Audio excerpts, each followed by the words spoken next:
One summer moment can change a child's life. Through Toys for Tots Give and Go initiative, your support provides books, games, toys, and outdoor adventures that spark curiosity, creativity, and a love of nature. Whether it's fishing, learning a new sport, reading under a tree, or playing with friends, these moments build confidence and lifelong memories. For too many children, those moments never come. You can help change that this summer. Visit toysfortots.org. Toys for Tots, delivering hope beyond the holidays. Katz and Cosby, entertaining and informative on the Red Apple Podcast Network. Everybody talking about Colorado and the crazy win by the Democratic Socialist Mila Kiros, who beat Diana DeGette, an incumbent. How did that happen? I don't, by 10 points, John. Either that or were they smoking too much marijuana in Colorado? Well, they do a bit of that. That's a good point. Let's go to the GOP chair. Absolutely. Let's go to Eric Grossman. He is the vice chair of the Colorado GOP. Eric, to John's point, how did this happen? Well, I don't know, New York. Are you exporting your stuff to Denver? Oh, sadly, we may be. Sadly. At midnight. Well, sadly, this is a virus that's affecting everybody. And to start with, big fans. Thanks for having me on. God bless America, and God bless your radio station for getting these kinds of truths out there. It's very necessary. We've got the same virus affecting Denver Metro that you guys have affecting New York City, it seems to me. I mean, I thought the co-chair of the DSA there locally in your neck of the woods kind of, said the quiet part out loud that, we're not really Democrats. We're just running in the Democrat ticket to get our people, elected. And that same kind of chicanery is occurring here as well. And you're seeing it in these metro areas where these young kids go to college and get indoctrinated.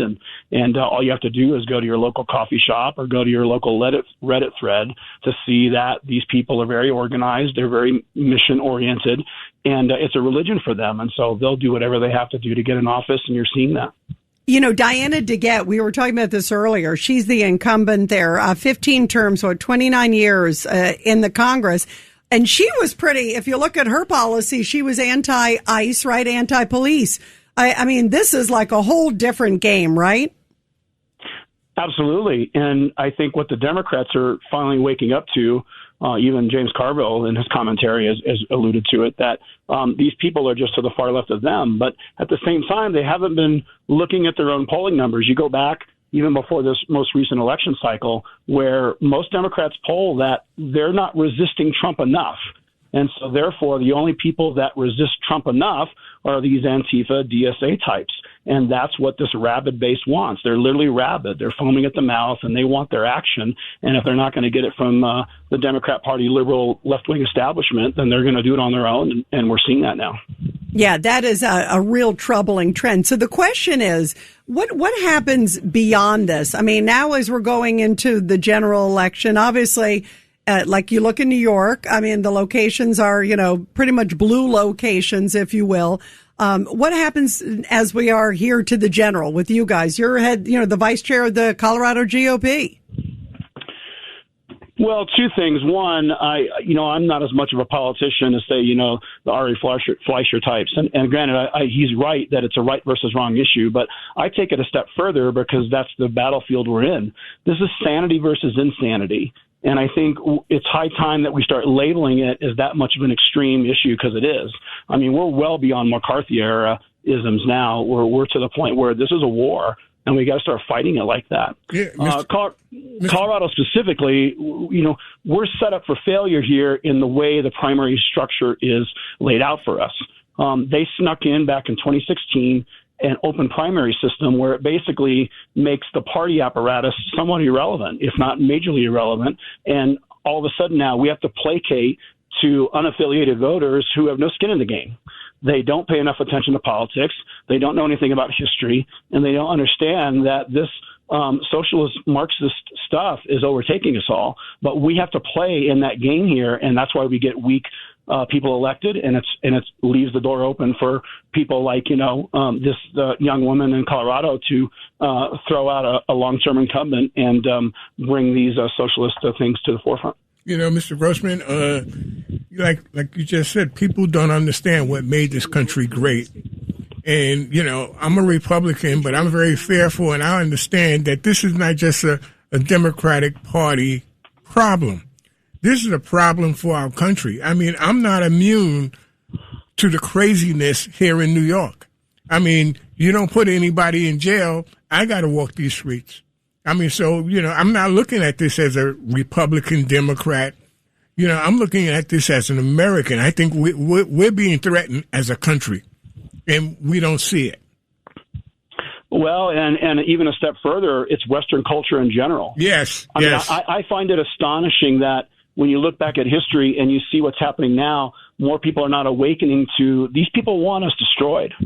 They don't like Western civilization. They don't like Western culture. They don't like the gains that humanity has made. I mean, we're talking about going to Mars. Humanity has come such a long way, but these people want to go back to the Stone Age. And it's just astonishing to me that more people can understand that, once your cell phone doesn't work, once, there's no power and most of these people can't even, light a fire to stay alive, that this whole Western civilization will come crashing down on us if we don't wake up and smell the coffee, that these people want us destroyed. And the only thing we have to do is make them irrelevant to making decisions in modern day culture. Yeah, that is for sure. Well, let's pray for America. And we're praying for you in Colorado. I'm sorry you have the same sort of disease that we have here in New York, unfortunately. Sorry about that. Well, and pray for all of us. I pray for this country. I mean, it is the golden age opportunity, as the president espouses, that we have an opportunity to take the educational component of being 250 years old and make sure that we don't end up like Rome. And we've got to let people know that it's timely that we're 250. We got to make sure we survive another 250, and we won't unless we get more people awakened to the challenges and the imminent disaster that's around us if we don't fight back. Great points. Save America. And we're the greatest country in the world. We got to keep it that way. Thank you so much, Eric Grossman. Thank you. And thank you for your great analysis there from Colorado. Thanks for having me on. Godspeed. Thank you for being on. Almonte's Key Food, proudly serving communities throughout Brooklyn, Queens, and Long Island for over 30 years. When you shop Key Food, you'll always find fresh products, great weekly specials, and exceptional personalized service. Visit at any of their Key Food stores at 8235 153rd Avenue, Lindenwood, New York, 935 Rosedale Road, Valley Stream, New York, and 6620 Avenue U, Brooklyn, New York.